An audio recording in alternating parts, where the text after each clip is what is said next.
What's the meaning of carom?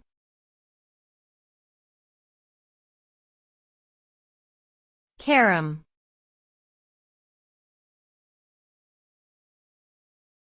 Carom.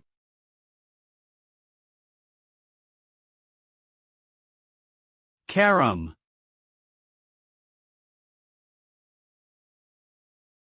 Carom.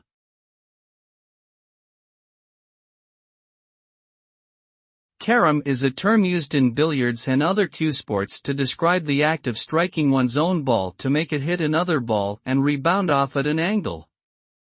The term can also be used in the context of collisions between any two objects, particularly with a glancing impact.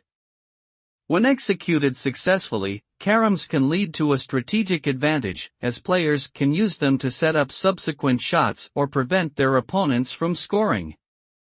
However, caroms require precise aim and careful control of the cue ball to be effective.